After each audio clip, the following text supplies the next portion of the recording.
Hi, everybody. We have a little musical interlude because we need it now. So I say, hit it. We just need this right now. Um, so I'm going to talk over it for a little bit, and I'm going to talk about it a little bit, and I'm going to put some ideas out into the room very quickly and get out of the way for the rest of what's to come. I want to thank you so much for giving me a moment to address you. I've been looking forward to this gathering literally for months, for the privilege of having you all here in this space to do our thinking and our work together. And speaking very personally, this is my work, if you will have me with you. I want to be a part of this because this is the work of my life, and so it's very wonderful to be here. And I'll be sad when you leave. I'm already sad that you're going to leave, but this is a gathering of energies that won't stop here. And once again, to add to the chorus of thanks for our warrior queen Teresita for having foresight and tenacity and vision and warrior qualities to get all this done. So I'm starting us with just a beautiful tiny tidbit of music. This is Sonido Isleño's Coltrane con Changui, both because we need a little something at this hour of the day to go with our invisible cafecitos, but also because I think it's important for us to have art objects, and we've seen such extraordinary stuff to make us feel something as we think together. You may know this little group, Sonido Isleño. The song comes from their album Blue Tres, and I give it to us because actually echoing so many of the beautiful stories that we've been hearing today, I think the simple, perfect juxtaposition of Coltrane, John Coltrane, with the Afro-Cuban musical form Changui is the kind of porous, cross-cultural influence that goes without saying and that our work is all about. And that's what artists do, right? I mean, our borders are porous. You've got to take everything in, or else you can't make good work. And I think that this gathering, a real excitement for me, is that it exemplifies and I think brings up some really beautiful old school intersectional thinking that needs to be brought back to the fore. I think about groups of creative people like Jessica Hagedorn, Entisaki Shange, Tulani Davis, Victor Hernandez Cruz, Ana Mendieta, in cultural communities speaking from the individual specificities of Filipina, Anglo, Afro-American, Cuban, Puerto Rican, to make hip music with knowing their cultural lineages, but something in the new space. And so to me, that is Latinx futures. And in the US space, that is where American art is now and what our institutions need to explore and feature in depth. And maybe we could now turn it down just a little bit. Thank you. You can explore the specifics and particularities of history and culture at the same time that we leave the doors open to know that culture and cultural identity has, as I've said, permeable borders. And we can have complicated conversations that are already taking place here, very complicated and beautiful conversations. You can put Carmen Herrera on the walls of the Whitney 70 years too late, but it happened. I was going to say like 101 years too late, so 70 is probably about the right too late. But with a complicated conversation about identity, one of the things that I thought was so interesting that I learned about just this morning is her talking about how her first experiments with abstraction were learned in Cuba when she was studying architecture, which is only to say that Latinx Futures is of course not always about ethnicity and identity in predictable representational ways. And so many of you here, and Thelma and others, have explored this, and this has always been very exciting.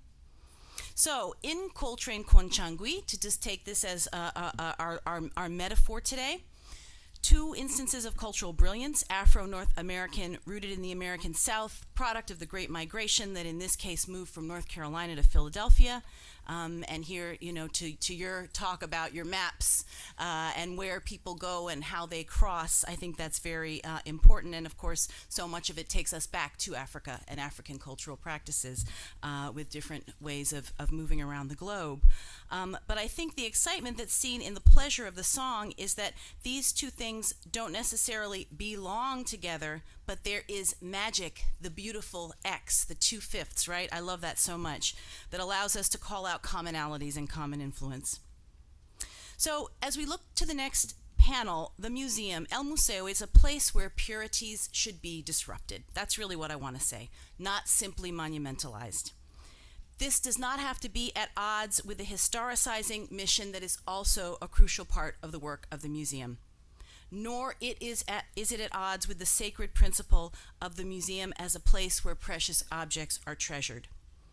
Museums, and we're going to hear about some really innovative thinking in this department, need to follow and are following the philosophical examples of artists themselves, who cannot help but borrow, style, hybridize, cross-pollinate, cut and paste, and forge new paths. There's a wonderful moment in that song toward the end where the singer starts talking, and his talking exceeds the formal boundaries of the traditional form. It's like the singer is saying, here's the form, but I'm trying to stretch it. I'm trying to put more into it. I'm going to be historically aware, but I'm going to let it be bigger because it can hold more. Even the line, John Coltrane, Conchangi, is a mouthful that makes you stop and say, yes, it all goes together. And in the song you hear, he says, si quieres mover así, si quieres tocar con mí, you have to listen to everything. He's mixing it. He says, John Coltrane, me lleno con frenesí. I mean, it's a beautiful little song. But perhaps John Coltrane's name has never been sung in Spanish before. Perhaps he's never been given an ode in Spanish before. The founder of Sonido Isleño studied very carefully Coltrane's late work, his late African rhythms that he was looking into, and makes the case quite convincingly that undergirds this song that Coltrane was moving in the direction of incorporating Cuban rhythms, Afro-Cuban rhythms, into his work before he died too young. So I think that kind of projection, I mean, this is what we're all talking about today. So as we black people have moved from colored to Negro to black to African American, I am stuck at black, happily. We've landed today, proudly, we have landed today on Latinx. I like Latinx, Latinx, actually. I like it very much. My teenagers, teenagers who know everything, are all about correcting everything. So, I figure if they know, you're like, Mommy, Latinx, that's what it is. So, okay, that's what it is. And I hope it doesn't go to the little ampersand, which I like in writing. I mean, the little like and thing, the oh-ah thing, but you can't say it. So I think you've got to be able to say it. Because I think that X, and we had again a beautiful meditation on X, has always marked not only negation, which it does mark, but possibility. It contains history and loss, it does. But also the power of X marks the spot says we are in definition, somos aquí, rooted and in flux. We are what we are, and we are what we could be. There's a really fabulous roll call at the end of Coltrane con Changui, in the great tradition of calling presente, of saying names, saying who we be, to echo Jeff Chang. So I think of the fabulous roster of all of you here today as a roll call. All of your names, all of our names, all of the names of the ancestors and the colleagues who we might call out if we did that, to say we are here, to say presente as we think about the possibilities. I also love a roll call because it makes me feel bold and happy and strong. And this is really what Maria was talking about, to belong to long lineages and unimagined future. It makes me feel that all of life in the most important and beautiful way is a party where we dance merengue and we dance the Millie Rock and we dance all of those things. You don't know the Millie Rock. Some of you know the Millie Rock. Oh my God, I'm not going to do it. That's what the kids are doing, is the Millie Rock. So actually, if I were being truthful, I'd say we put the hustle in there, we put all those things in there. But the point is, all of these things, all of these ways of moving our body in diaspora, coming together in space, and appreciating what each other does, that's what we're trying to do and think about today. And Presente reminds me of the collective yes of all this struggle and the beautiful visions that we need to keep making it real. So now we're going to hear what the museum has to say about all of that. And we have beautiful colleagues who I would like to invite to the stage. Thelma Golden, Director and Chief Curator of Studio Museum in Harlem. Amada Cruz, the Sybil Harrington Director of the Phoenix Art Museum. Franklin Sermons, the Director of the Perez Art Museum. And Adam Weinberg, the Alice Pratt Brown Director of the Whitney Museum of American Art. Thank you.